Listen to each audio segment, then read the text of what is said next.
Let's take you live to Washington and the White House. President Biden is speaking. We understand he's talking about financial aid to Ukraine. The result of all this hard work is a bipartisan agreement that represents the most fair, humane reforms in our immigration system in a long time, and the toughest set of reforms to secure the border ever.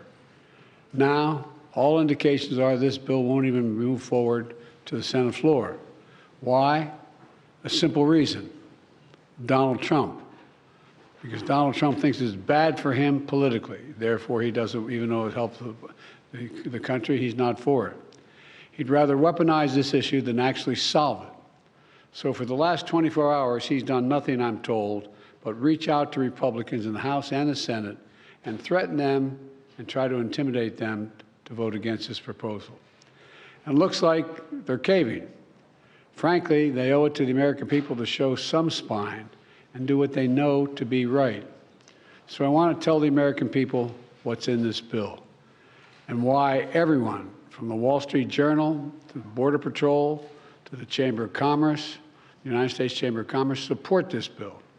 Because it's going to make the country safer, make the border more secure, treat people more humanely and fairly, and make legal immigration more efficient and consistent with the values of our nation and our international treaty obligations.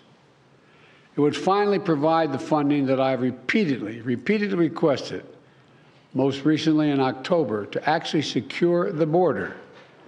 That includes an additional 1,500 border agents and officers to secure the border, to physically secure it.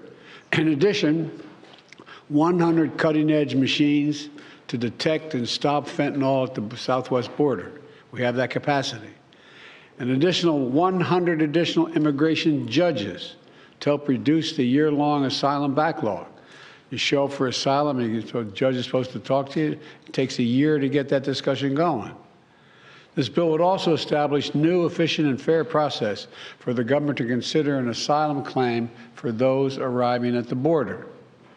Today, the process can take 5 to 7 years, as you all know. They show up at the border, get a bracelet, told them to come back when called, 5 to 7 years from now, in country. That's too long, and it's not rational.